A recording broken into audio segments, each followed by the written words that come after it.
Hello friends, welcome to the Wushu Association of India's live session Ask with Experts. I'm Gaurav Seth. It is my great pleasure to moderate this live session. As you know, today our Taolu expert Mr. Ravi Prakash Tripathi, National Wushu coach, will be joining us shortly to explain Wushu training schedule. Please like, share, subscribe our official social handles of Wushu Association of India in YouTube, Twitter, Instagram and Facebook. Stay tuned, we are connecting live with Mr. Ravi Prakash Tripathi very shortly.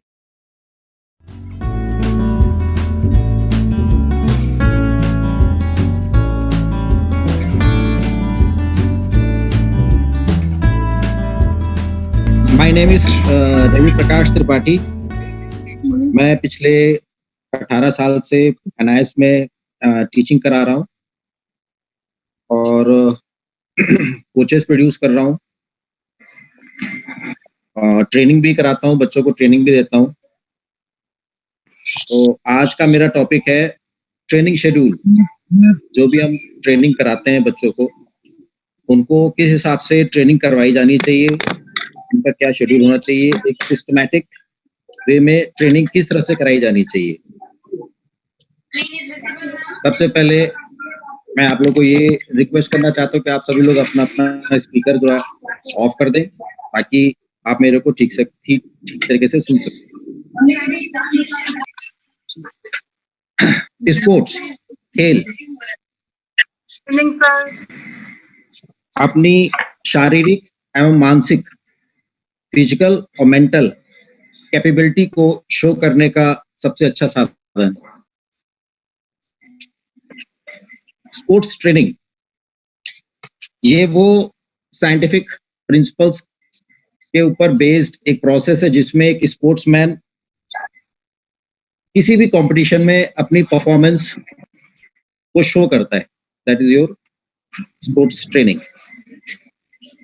Performance किसी भी game की जो norms हैं, उस norms को पूरा करते हुए जब हम उस गेम को करते हैं तो हम अपनी परफॉर्मेंस शो कर रहे होते हैं। टॉप फॉर्म, जब हम परफॉर्मेंस की बात कर रहे हैं, जब हम स्पोर्ट्स ट्रेनिंग की बात कर रहे हैं, तो हम टॉप फॉर्म की भी बात करते हैं। टॉप फॉर्म किसी भी स्पोर्ट्स ट्रेनिंग का वो एक टेम्परेरी फेज होता है, जो कि एक पीक पर आने के बाद फिर से नीचे आता है, जो कि एक टेम्परेरी फेज है, जो कि परमानेंट नहीं होता है, जिसको हम हाई परफॉर्मेंस कहते हैं। हाई परफॉर्मेंस थोड़े समय के लिए आती है, उसके बाद फिर वो डाउन हो जाती है। अब स्पोर्ट्स ट्रेनिंग हो गया, परफॉर्मेंस हो गई, हाई परफॉर्मेंस हो गई, टॉप फॉर्म हो गया। उस टॉप फॉर्म तक पहुंचने के लिए हमारा एक शेड्यूल होता है, ट्रेनिंग शेड्यूल होता है। शेड्यूल किसी भी टाइम को किस तरीके से मैनेज किया जा रहा है, मैनेज करने के लिए एक सिस्टम है, उस सिस्टम को फॉलो किया जाता है। प्लानिंग जिसको कहते हैं। शेड्यूल एक बहुत बड़ा वर्ड है। इस शेड्यूल के अंदर काफी चीजें आती हैं, जैसे प्लानिंग हो गई आपका, सबसे छोटे से स्टार्ट करते हैं। ट्रेनिंग सेशन हो गया, ट्रेनिंग सेशन के बाद आपका प्लानिंग हो गई। प्लानिंग में भी कई चीजें आती हैं आपकी, वीकली प्लान हो गया, मंथली प्लान हो गया और ईयरली प्लान हो गया, जैसे हम मोटे मोटे तौर पे हम इसको जानते हैं। तो जो 1 डे ट्रेनिंग सेशन है, 1 डे ट्रेनिंग सेशन को हमको सही तरीके से एनालाइज करने के लिए, सही तरीके से बनाने के लिए बहुत सी चीजों का ध्यान रखना पड़ता है। अब उसमें टाइम मैनेजमेंट हमें देखना पड़ता है। एक ट्रेनिंग सेशन हम स्टार्ट करते हैं अपनी वार्मिंग अप से। वार्मिंग अप हमें कितनी देर का देना है, वार्मिंग अप के बाद specific warming up, specific warming up के बाद हमारा मेन टास्क जो हमको सिखाना है, कोई टेक्निक है या कोई एक पर्टिकुलर पॉइंट है जिसके ऊपर हमने क्लास लेनी होती है, ठीक है। तो उसके लिए एक होता है एक एम। एम के बगैर कोई काम नहीं होता है, कोई प्लानिंग नहीं होती, कोई ट्रेनिंग नहीं होती, कुछ नहीं होता। अगर बगैर एम के अगर हम कोई काम कर रहे हैं, इसका मतलब कि हम just we are wasting the time. ना ही वो स्पोर्ट्स है, वो केवल एक कैजुअल अप्रोच है। तो एक एम होता है। एम हमारा क्या है, उस एम के ऊपर डिपेंड करता है कि हम क्या सिखाएंगे, क्या ट्रेनिंग कराएंगे और कहाँ तक हम लेकर के जाएंगे अपने प्लेयर को। तो ट्रेनिंग शेड्यूल बनाने के लिए सबसे पहले होता है एम। एम के बाद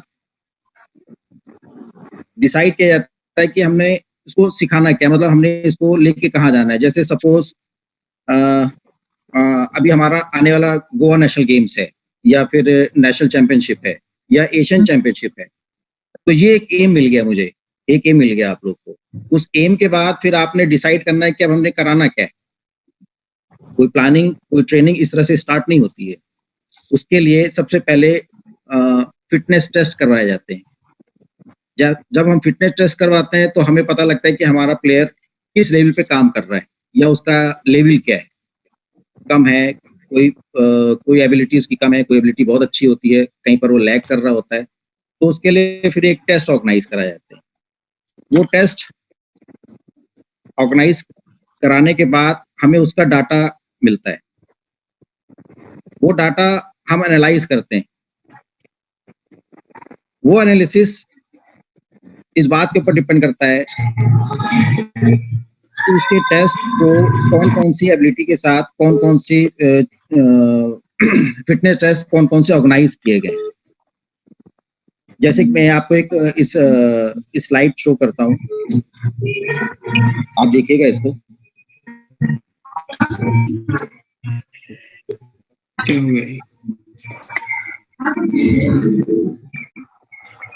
स्क्रीन शेयर कर रहे बोलो। ये दिखाई पड़ रहा है आप सभी को।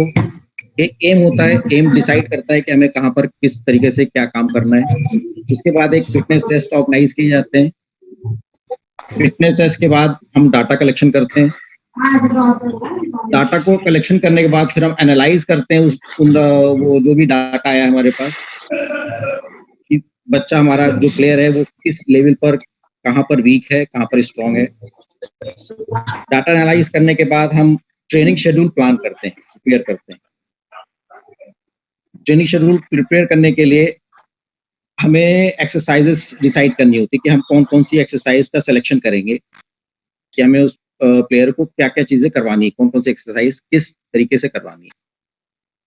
फिर उसके बाद उनके सेट और रेपिटेशन डिसाइड किए जाते हैं।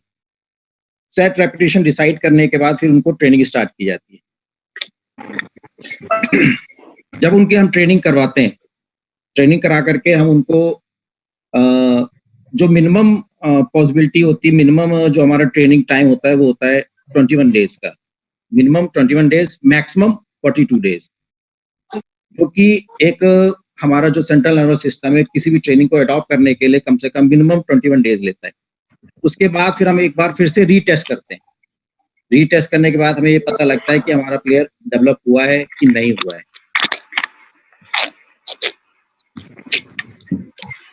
उसके बाद फिर हम फर्दर इसको आगे बढ़ाते हैं। ये जो 21 डेज से लेकर के 42 डेज का जो ट्रेनिंग है, that is called the mesocycle. इस मीजो साइकिल को थोड़ा सा और हम आगे बढ़ाते हैं।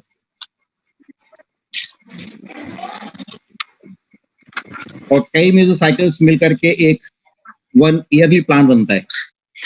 वो ईयरली प्लान कई मीजो साइकिल्स को एसिमुलेट करके बनाया जाता है, जिसमें कई माइक्रो साइकिल्स इन्वॉल्व होती हैं, कई ट्रेनिंग सेशंस इन्वॉल्व होते हैं, कई टाइप के ट्रेनिंग शेड्यूल्स इन्वॉल्व होते हैं। फिर हम बात कर रहे हैं उसी ट्रेनिंग शेड्यूल की, जो कि हम स्टार्टिंग से छोटे से लेकर के हम बड़े स्तर पर लेके गए उस चीज को। That is your training schedule. अब उस ट्रेनिंग शेड्यूल को फॉलो करने के लिए अगर हम बड़े स्तर पर बात करते हैं तो that is your yearly plan. जैसे अभी हमने बात की कि हमने इसको आपका जैसे नेशनल गेम्स है या एशियन चैंपियनशिप है, अक्टूबर में प्रपोज्ड है, तो 6 महीने हो गए हमारे पास। इस 6 महीने में हमने इसको किस तरह से डिवाइड करना है। मैक्सिमम टाइम जो है हम इसके जनरल फिटनेस के ऊपर ध्यान देते हैं। मैक्सिमम टाइम हम इसकी जनरल प्रिपरेशन के ऊपर ध्यान देते हैं, ताकि ज्यादा से ज्यादा टाइम जनरल फिटनेस के ऊपर देने के बाद जब हम उसको स्पेसिफिक ट्रेनिंग कराएं तो वहां पे उसका प्रॉपर डेवलपमेंट हो पाए।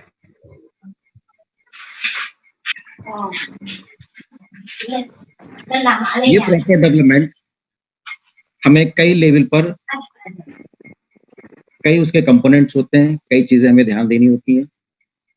जैसे कि आपको स्लाइड शो कर रहा हूं मैं फिर से, ये देखिए, जब हम लार्ज स्केल पर बात करते हैं तो हमें बहुत से ऐसे कंटेंट्स के ऊपर ध्यान देना होता है, जैसे जनरल मोटर एबिलिटीज आ गई। जनरल मोटर एबिलिटीज, अगर हम प्रिपरेटरी पीरियड की बात करें, 6 महीने का अगर हम ट्रेनिंग प्लान लेके चलते हैं, जैसे हम एशियन चैंपियनशिप की बात कर रहे हैं, अक्टूबर में प्लान है, तो उस 6 महीने में कम से कम हम जो है 3 से 4 महीना हमारा प्रिपरेटरी पीरियड रहेगा। वो प्रिपरेटरी पीरियड कई फेज में डिवाइड होता है। Preparatory period phase 1, preparatory period phase 2, preparatory period phase 3। अब यहाँ पर ये जितनी भी एक्सरसाइजेस हम कर रहे हैं, जैसे जनरल मोटेबिलिटी हो गई, स्पेसिफिक मोटेबिलिटी हो गई, फ्लेक्सिबिलिटी हो गई, टेक्निक हो गई, प्रैक्टिस हो गई, फिजिकल एक्सरसाइजेस हो गई, इन सभी को हम वॉल्यूम और इंटेंसिटी के टर्म्स में डिसाइड करते हैं कि हमें प्रिपरेटरी पीरियड में इसको कम रखना है या ज्यादा रखना है, या इसको बहुत जल्दी जल्दी करना है या बहुत धीरे धीरे करना है। तो इंटेंसिटी मीन्स अगर लो इंटेंसिटी तो इसका मतलब कि हम इसको बहुत धीरे धीरे कर रहे हैं, और अगर इंटेंसिटी मीडियम है तो इसको हम मॉडरेट लेवल पे कर रहे हैं, या इंटेंसिटी हाई है तो बहुत तेजी से जल्दी जल्दी करने की कोशिश कर रहे हैं। वैसे ही होता है वॉल्यूम। अगर वॉल्यूम लो है तो हम कम समय के लिए करेंगे, वॉल्यूम मीडियम है तो हम इसको थोड़ा सा मॉडरेट लेवल पे जाके करेंगे, या वॉल्यूम हाई है तो हम इसको ज्यादा समय के लिए करेंगे।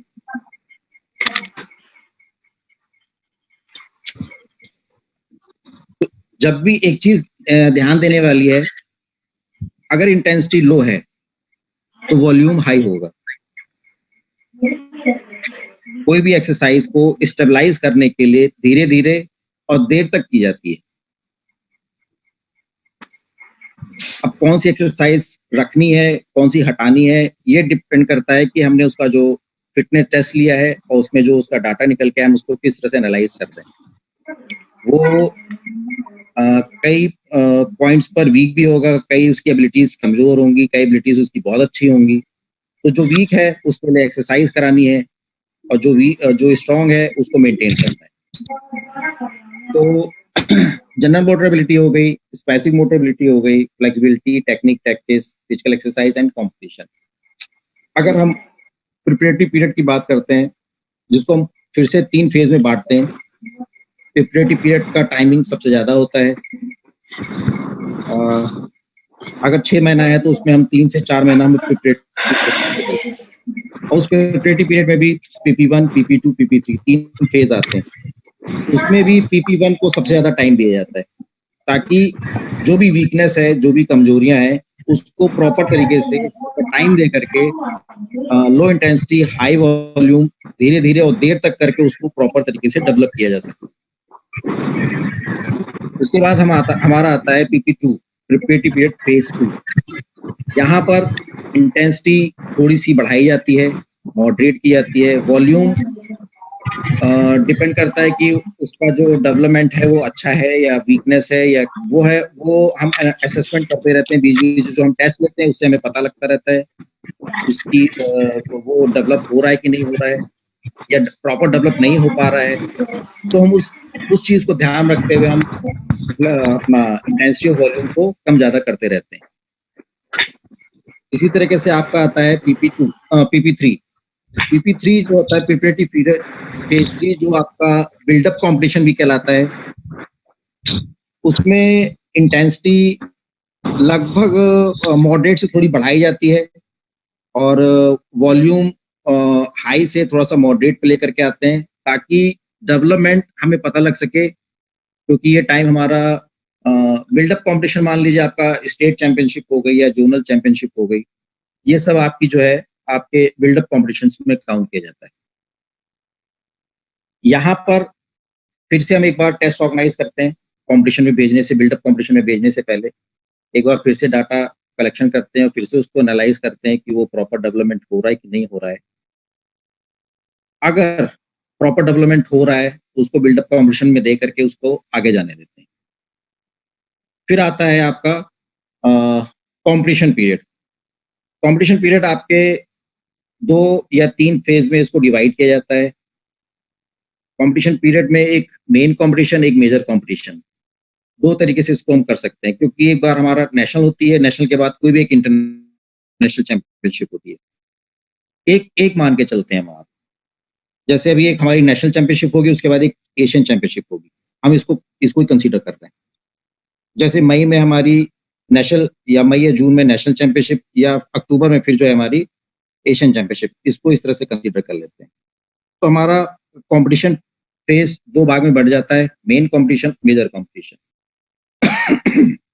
ये जो मेन कंपटीशन है, जहां पर आपका इंटेंसिटी भी हाई होनी चाहिए और वॉल्यूम भी लो होनी चाहिए या मॉडरेट होनी चाहिए।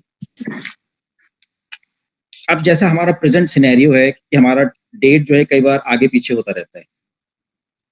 मई की जगह पर हो सकता है कई बार जून में चला जाए, या हो सकता है कि जुलाई में चला जाए, शिफ्ट कर जाए। तो उस कंडीशन में हमारे कोचेस को ये जो शेड्यूल है, ट्रेनिंग शेड्यूल है, हम इसको किस तरह से मैनेज करेंगे। इसमें क्या करते हैं कि जो भी हमारा ट्रेनिंग प्रोग्राम चल रहा है, जो training schedule, current training schedule चल रहा है, वीकली, जो उसको हम 1 वीक का जो हमारा प्लान होता है, जैसे हमें पता लगता है कि ये हमारा कॉम्पिटिशन शिफ्ट कर गया है, 1 महीना आगे चला गया, 15 दिन आगे चला गया, तो हम क्या करते हैं कि उस जो ट्रेनिंग शेड्यूल, एक्चुअल में जो करंट ट्रेनिंग शेड्यूल चल रहा होता है, वीकली ट्रेनिंग शेड्यूल चल रहा होता है, उससे पीछे वाले ट्रेनिंग शेड्यूल को फॉलो करना शुरू कर देते हैं, उस करंट ट्रेनिंग शेड्यूल को छोड़ देते हैं। तो क्या होता है, जो हमारा बच्चा डेवलप हो रहा होता है वो इमीडिएटली रुक जाता है, उसको स्टॉप मिल जाता है, वो पीछे वाले ट्रेनिंग शेड्यूल को फॉलो करता है।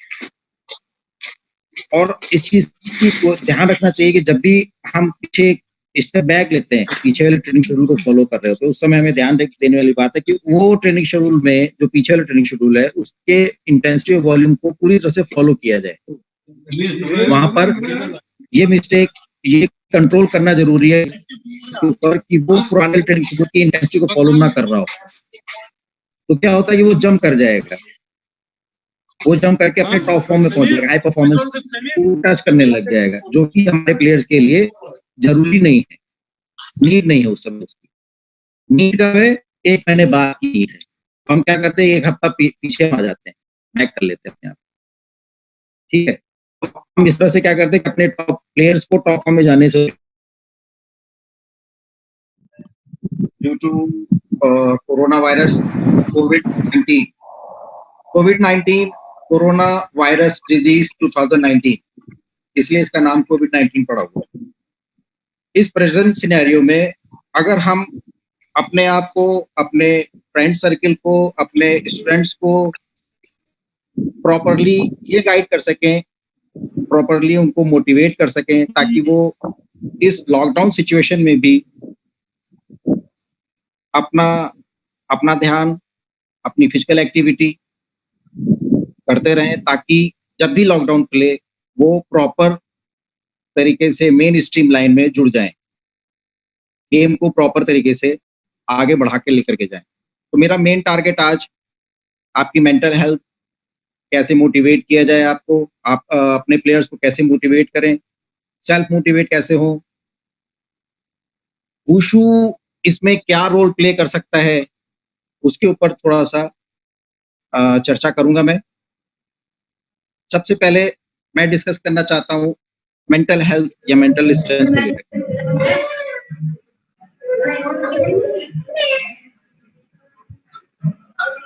बेसिकली मेंटल हेल्थ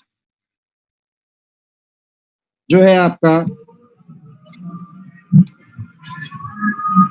ये वो प्रोसेस है जिसमें आप अपना इमोशनल और बिहेवियरल बैलेंस, एडजस्टमेंट दिखाते हैं कि आप आपका व्यवहार और आपकी भावनाएं किस तरह से तालमेल करके, एडजस्टमेंट करके सिचुएशंस को हैंडल करती।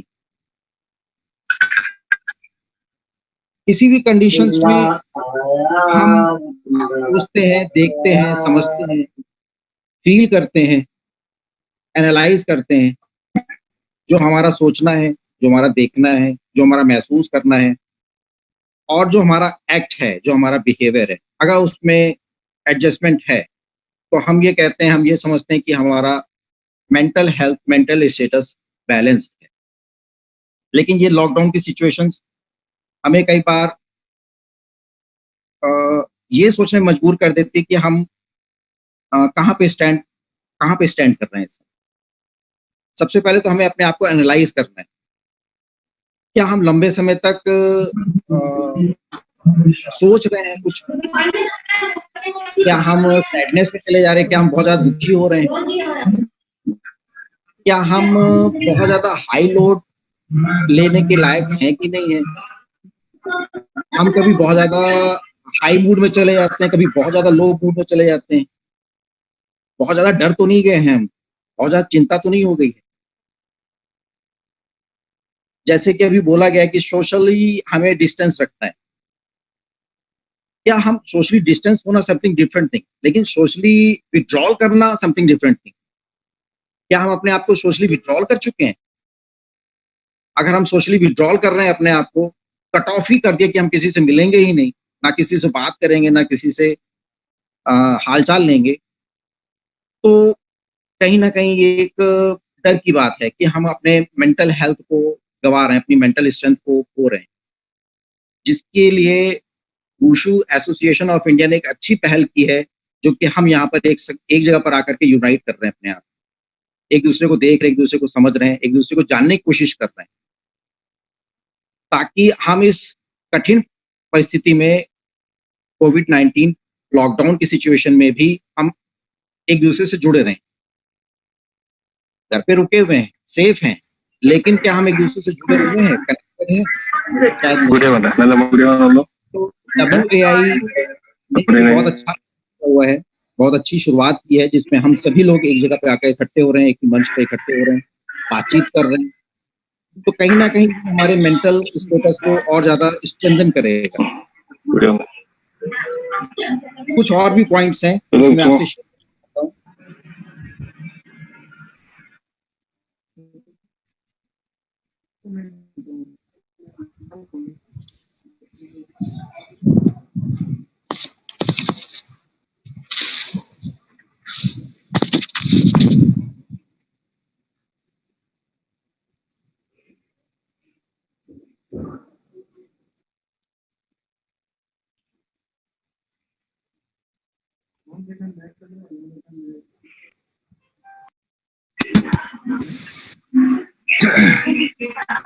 I am to discuss about the mental strength during lockdown. Decide on your type of motivation. अब जहां पर मोटिवेशन की बात आती है, वहां पर वो स्टिमुलेट या वो उत्प्रेरणा जो किसी प्लेयर को ये बताती है कि आपको अपने गोल को किस तरह से अचीव करना है, वो एक्शन करने के लिए उत्प्रेरित करती है, वो मेहनत करने के लिए उत्प्रेरित करती है, प्रेरित करती है, ताकि आप उस गोल को अचीव कर सको। तो वो मोटिवेशन दो टाइप की है, पहली आपकी इंट्रिंसिक मोटिवेशन, दूसरी एक्सट्रिंसिक मोटिवेशन। तो एक्सट्रिंसिक मतलब external motivation, name, fame, money, that is external motivation. लेकिन जहां पर हम अगर हम इंट्रिंसिक मोटिवेशन की बात करें, तो इस समय लॉकडाउन सिचुएशन में हमारे लिए, हमारे प्लेयर्स के लिए इंट्रिंसिक मोटिवेशन बहुत ज्यादा लाभकारी है। सेकंड पॉइंट है, create the right environment, create the right environment. क्या हमने अपने लिए, अपने प्लेयर्स के लिए सही इन्वायरमेंट का सिलेक्शन कर रखा है? किस परिस्थितियों में, किस वातावरण में हम रह रहे हैं? घर के अंदर ही तो नहीं पड़े हुए हैं, घर के बाहर निकलिए, छत पे जाइए, आसपास अपने बाउंड्री वॉल के सराउंडिंग्स को देखिए, that is the right environment, जहां पे आप कम से कम अपने आप को ऑब्जर्व कर रहे हैं, अपने आसपास सिनेरियो को ऑब्जर्व कर रहे हैं। Communication goes two ways. आप प्रॉपर तरीके से लॉकडाउन मत हो जाइए, एक दूसरे से बातचीत करिए, डायरेक्टली बातचीत मत करिए, अपने टेलीफोनिकली बात करिए, डिजिटल मीडिया के थ्रू बातचीत करिए। ये आपको आपकी मेंटल स्ट्रेंथ में हेल्प करेगा। एक दूसरे के साथ हंसी मजाक करिए, कोशिश करिए कि इस जो एक विपदा आ गई है उससे थोड़ा सा ओवरकम हो जाए। यूज कॉम्पिटिटिव एस्पेक्ट्स, कहीं ना कहीं जब हम कोई प्लेयर को तैयारी करवाते हैं किसी चीज के लिए, तो हम उसको mentally as well as physically दोनों टाइप से तैयारी करवाते हैं। तो ये राइट टाइम है हम उसको मेंटली प्रिपेयर करें कि हाँ ये सिचुएशन में हमने कैसे कोप अप करना है, कैसे आगे डेवलप करना है, उसके हिसाब से टॉप करिए, ताकि वो इस सिचुएशंस में अपने आप को सप्रेस फील ना करे। डोंट पनिश फेल्योर, गलती होने पर पनिश करने की जरूरत नहीं है, गलती करने पर सुधार करने की जरूरत है, कहाँ कमियां रह गई उसको जानने की जरूरत है। This is the right time कि आप अपनी गलतियों को समझने की कोशिश कर रहे हैं, जानने की कोशिश कर रहे हैं, उसको ठीक करने की कोशिश कर रहे हैं। सेलिब्रेट द गुड टाइम, जब भी आपको मौका मिले अपने अपने समय को थोड़ा सा एंजॉय करने की कोशिश करिए। हर कोई अलग है, अपने सोचने समझने के तरीके से हर कोई अलग अलग तरीके से सोचता है, समझता है। हर कोई अपने अपने तरीके से सही सोच रहा है। That is the philosophy. ये भी हमारे मेंटल हेल्थ को स्ट्रेंथन करता है। टॉक टू प्लेयर, अपने हर बच्चे के साथ, हर प्लेयर के साथ बातचीत करिए और कोशिश करिए कि इस सिचुएशन में भी वो डिसिप्लिन रहें, अनुशासित रहें, जो उनको बोला जाए वो करें, हाँ, लेकिन दबाव ना रहे। क्रिएट टीम कोहेशन, मतलब आपस में एक एकजुटता होनी चाहिए। जैसे आज हमारी WI ने जो काम किया है, इससे हम सारे एकजुट हो रहे हैं और हमें अच्छा भी लग रहा है कि कहीं ना कहीं किसी न किसी प्लेटफॉर्म में कोई नई चीज सीखने को मिल रही है। तो ऐसी बहुत सी चीजें हैं। Structure your practice properly, consistency, ठीक है, practical way to help keep your mind balance during this challenging times. तो ऐसी बहुत सी चीजें हैं जो कि हमें इस सिनेरियो में हेल्प करती हैं।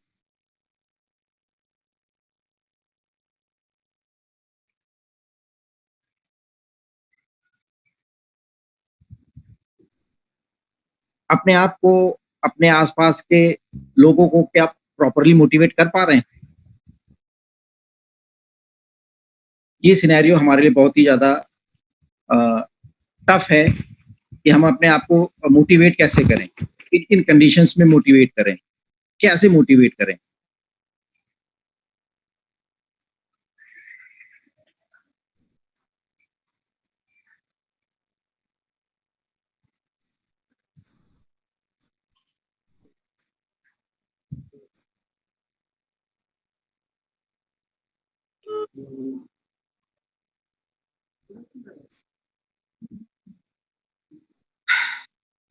एक बार फिर से मैं आपको बताऊंगा कि stay connected with family and friends, meditate small and often, approach things more meaningfully, develop a new routine at home, moderate your negative news intake, fun, connected with nature, give importance to your sleep, move your body every day, be kind to yourself, acknowledge those feelings, learn time management। ये बहुत सी ऐसी चीजें हैं जो कि आपको motivate करेंगी कि अपने टाइम को किस तरह से मैनेज करना है, कैसे अपने आप को इस टफ टाइम में किन किन कंडीशंस में किस किस तरीके से अपने प्लेयर्स को हम ये गाइड कर सकते हैं कि आपको किस तरह से मोटिवेट रहना है।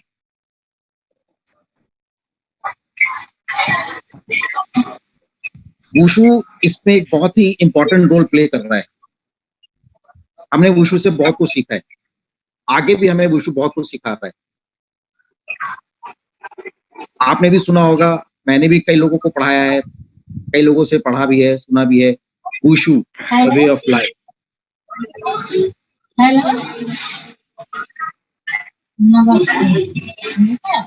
Let's discuss about the way of life.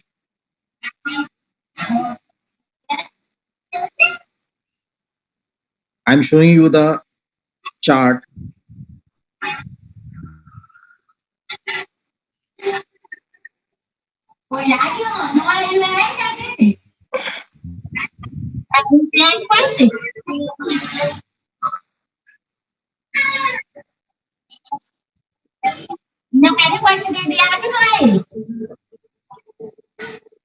ये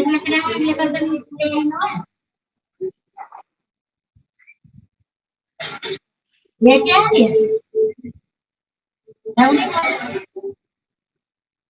अमन का क्या है? I hope ये चार्ट आप सभी को दिखाई पड़ रहा है।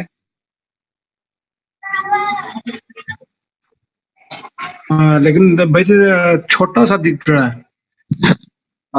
ये लीजिए, अब दिखाई पड़ा। Hello wushu is the way of life.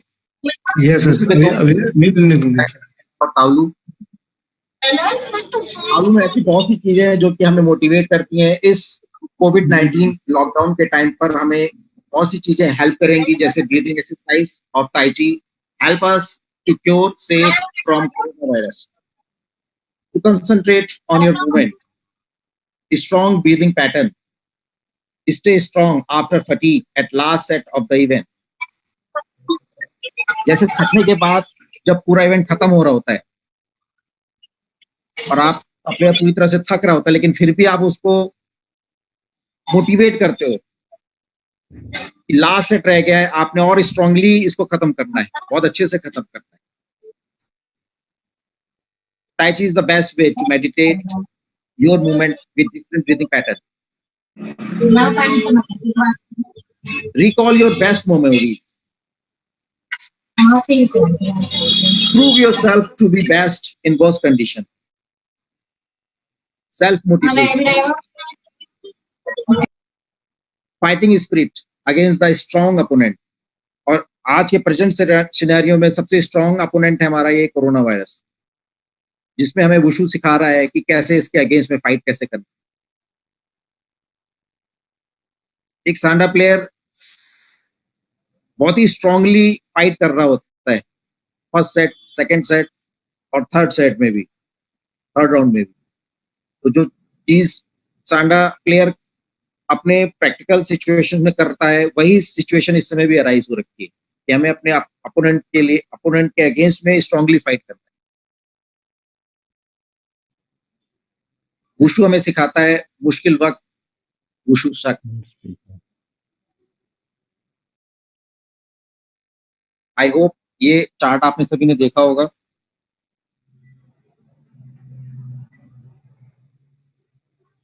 इन सभी चीजों को फॉलो करने के लिए एक टाइम मैनेजमेंट, एक टाइम बाउंड वर्कआउट होता है। जो लॉकडाउन सिचुएशंस में ऐसी बहुत सी चीजें जो कि हमें करनी चाहिए, हम घर पे रहते हुए भी हम ऐसी बहुत सी चीजें कर सकते हैं, जैसे टेरा ट्यूब के थ्रू रेजिस्टेंस ट्रेनिंग कर सकते हैं। स्टेयर, घर में आपके स्टेयर्स होंगी जिसपे आप स्टेयर वर्कआउट कर सकते हो, डांसिंग कर सकते हो, योगा कर सकते हो, साइकिलिंग कर सकते हैं आप। साइकिल अगर आपके घर में है या नहीं है, आई डोंट नो, अगर है तो उसको आप स्टैंड पे खड़ा करके आप साइकिलिंग उसके ऊपर कर सकते हैं। There are lot of things, there are lot of things we can do at home, at your own, जो कि हमें इस कंडीशंस में बहुत ज्यादा हेल्प करेगी, मेंटली भी स्ट्रांग करेगी, मोटिवेट भी करेगी, और अपने गेम जो हमें वुशु हमें सिखा रहा है उससे बहुत सी चीजें हमें सीखने को। इसी के साथ ही हम अपने जो आज का मेरा मेन टॉपिक है ट्रेनिंग शेड्यूल, उसके ऊपर आना चाहूंगा।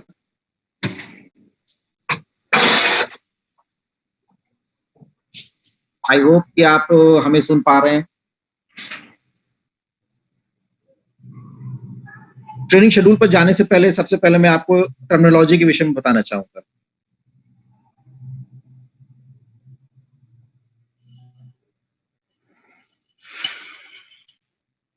वो टर्मिनोलॉजी जो कि हमारे अपने स्पोर्ट्स में हम लोग यूज करते हैं, जैसे ट्रेनिंग हो गई, लोड हो गया, रिकवरी हो गई, टॉप फॉर्म हो गई, पीरियडाइजेशन हो गया, रिकवरी हो गई, प्लानिंग हो गई। प्लानिंग, पीरियडाइजेशन ये शेड्यूल के ही फॉर्म्स हैं। शेड्यूल मीन्स या प्लानिंग मीन्स या periodisation means how to manage the time in a systematic, scientific and organized way।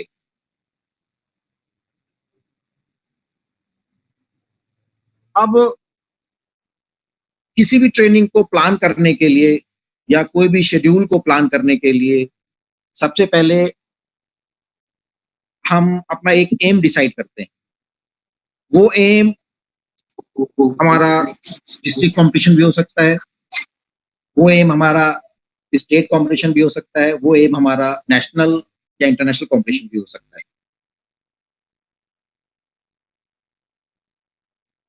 Suppose हमने एम अपना बनाया है नेशनल चैंपियनशिप। नेशनल चैंपियनशिप ये देखा जाता है कि नेशनल चैंपियनशिप हमारी कितने दिन के बाद है, और ये जब हमें टाइमिंग का पता लग जाता है तो हम अपना टाइम शेड्यूल बनाना शुरू करते हैं, ट्रेनिंग शेड्यूल बनाना शुरू करते हैं। तो सबसे पहले एम डिसाइड किया जाता है। एम डिसाइड करने के बाद बच्चों को सेलेक्ट किया जाता है, किन बच्चों को हमने ट्रेनिंग करानी है, ट्रेनिंग देनी है। उन बच्चों की के ऊपर जो है टेस्ट ऑर्गेनाइज किए जाते हैं। Again I want to show you one slide so that you could grasp easily what I am telling to you.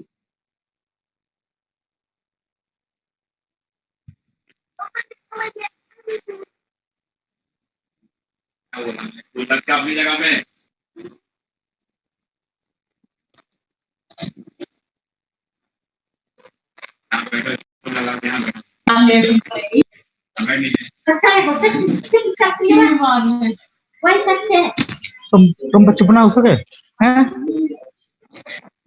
Online class ले रहा हूँ मैं। पहले कब मैं पहुंच रहा हूँ 1 घंटा।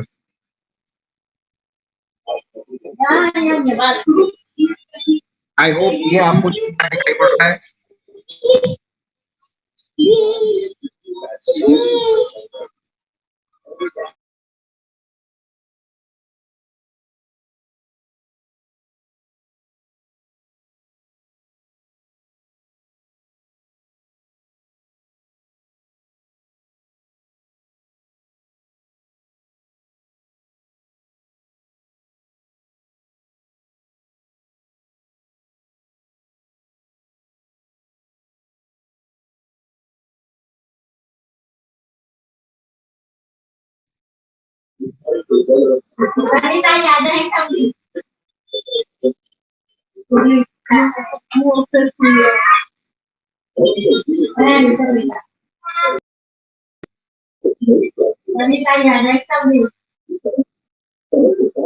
अभी हमारा कोडिंग वगैरह ना बात होता है और भरवाने का है।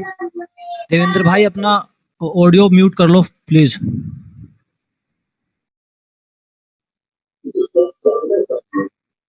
अभी कमान पता है बहुत कमान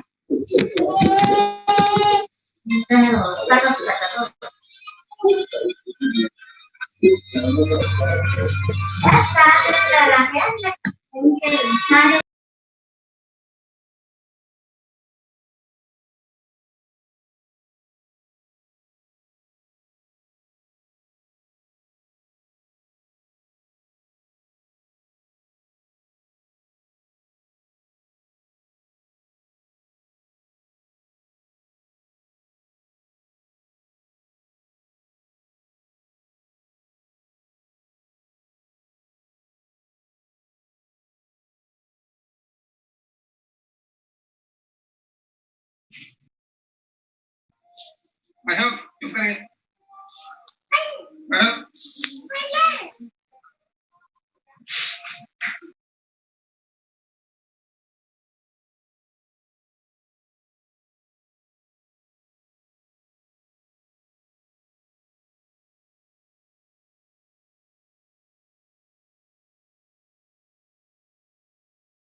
इसकी आवाज कम करो थोड़ी, आवाज कम करो इसकी।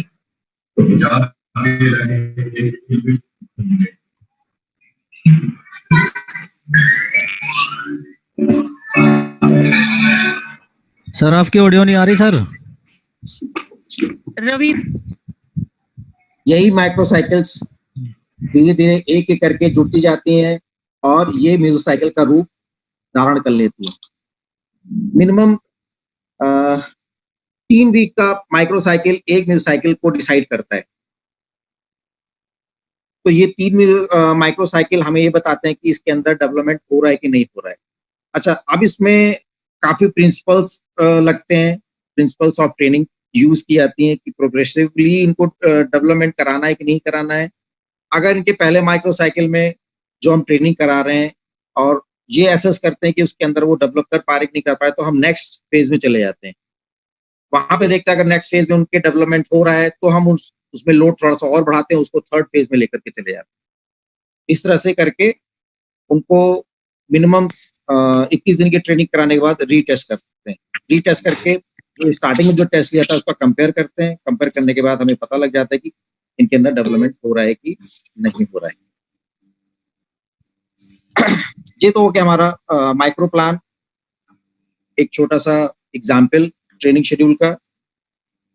अभी हम इसको लार्ज स्केल में जैसे बात करें, मैंने आपसे बात की थी कि हम नेशनल चैंपियनशिप के लिए हम ट्रेनिंग करा रहे हैं, ठीक है, या इंटरनेशनल चैंपियनशिप के लिए ट्रेनिंग करा रहे हैं। तो उस कंडीशन में हम ये देखते हैं कि हम अपने प्लान को किस तरह से डिवाइड करेंगे, अपने टाइम जोन को किस तरह से डिवाइड करेंगे। सपोज 3 महीने का हमारे पास टाइम है नेशनल चैंपियनशिप के लिए।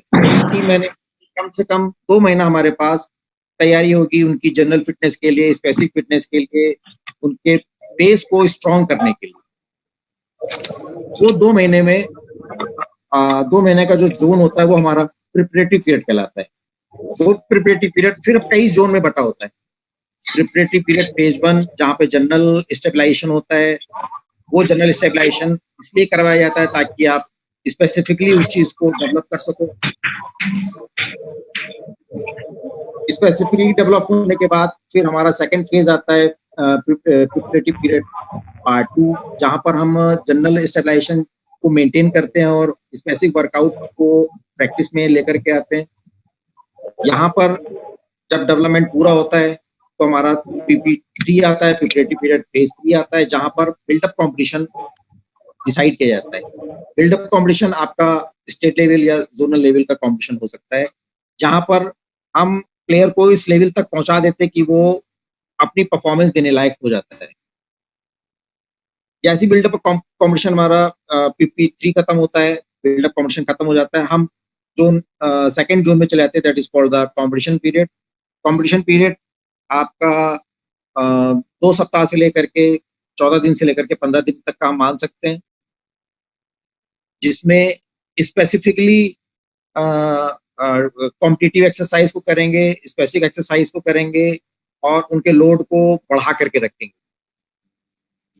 और लोड को अगर हम दूसरे टर्म्स में बात करें, उनको उसकी तीव्रता ज्यादा रखेंगे और उसको करने का समय कम रखेंगे, ताकि कम से कम समय में हम ज्यादा वर्कआउट कर सकें, करने लायक बन सकें।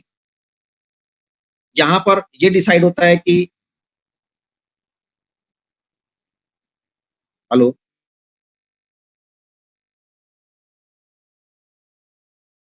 यहाँ पर ये डिसाइड होता है कि हमारा प्लेयर कंपटीशन में अपनी परफॉर्मेंस को प्रॉपर तरीके से दे पाएगा कि नहीं दे पाएगा, जिसको हम कहते हैं कि टॉप फॉर्म। टॉप फॉर्म मतलब हाई परफॉर्मेंस देने की कैपेबिलिटी में पहुंच पाया है कि नहीं पहुंच पाया है। तो 2-3 दिन पहले हम उसके ऊपर लोड एक्सेस कर देते हैं, हाई इंटेंसिटी हाई वॉल्यूम कर देते हैं कि ज्यादा से ज्यादा देर तक करवाएंगे और हाई स्पीड के साथ करवाएंगे, लोड एक्सेसिव कर देंगे। 2 से 3 दिन पहले इस अपनी जो रेगुलर ट्रेनिंग है इसको रोक देंगे और ये कोशिश करेंगे कि वो अपनी केवल स्पेसिफिक कॉम्पिटिटिव एक्सरसाइज करे और डायरेक्ट कॉम्पिटिशन डायरेक्ट इवेंट करे। तो उसके ऊपर जो पीछे से लोड चला रहा था वो कम हो जाएगा और हमारा प्लेयर टॉप फॉर्म में कभी भी पहुंच जाएगा। 1 दिन पहले या 2 दिन पहले अपने प्लेयर्स को पूरी तरह से रिलैक्स करते हैं और जो पीछे से जो लोड चला रहा था उसको एकदम खत्म कर देते हैं, रिलैक्स छोड़ देते हैं। कंपटीशन टाइम में, ड्यूरिंग कंपटीशन हमारा प्लेयर टॉप फॉर्म में, एग्जैक्टली टॉप फॉर्म में पहुंच जाता है, जहां पर अपनी बेस्ट परफॉर्मेंस देता है और अच्छे से अच्छा रिजल्ट लेने की कोशिश करता है। जैसे ही हमारा कंपटीशन आज खत्म हो रहा है, कल से हमारा ट्रांजिशन पीरियड स्टार्ट हो जाता है। ये ट्रांजिशन पीरियड आपका 10-15 दिन से लेकर के 1-1.5 महीने तक का होता है, जहां पर वो रेगुलर एक्सरसाइज जो करके आ रहा होता है उसको रोक देते हैं, उससे डिफरेंट एक्सरसाइज को करवाते हैं। जो मसल्स ग्रुप उसके साथ इन्वॉल्व थी मेन स्पोर्ट्स के साथ, जैसे वुशु की स्पेसिफिक जो मसल्स ग्रुप इन्वॉल्व होते हैं उसको उसके ऊपर वर्कआउट रोक दिया जाता है और दूसरे मसल्स ग्रुप का वर्कआउट उस बच्चे को दिया जाता है, ताकि वो अपने जो एग्जैक्ट मसल्स हैं, जो एक्टिव मसल्स हैं, उसको पूरी तरह से रिलैक्स कर सके। यहाँ पर उसकी डाइट के ऊपर, उसके क्या कहते हैं, रिकवरी के ऊपर पूरा ध्यान दिया जाता है। तो ये था आपका एक लार्ज स्केल में training plan, training schedule. Thank you sir. तो थैंक यू सर। के साथ ही मैं अपनी वाइफ को विराम देता हूँ और वुशु एसोसिएशन ऑफ इंडिया को धन्यवाद देता हूँ कि उन्होंने हमें मौका दिया इस प्लेटफॉर्म पर आकर के लोगों के साथ डिस्कस करने के लिए। Thank you one and all and good night to all of you. Thank you so much sir. Thank you sir. Good night sir. Good night sir. Good night, sir. Thank you sir.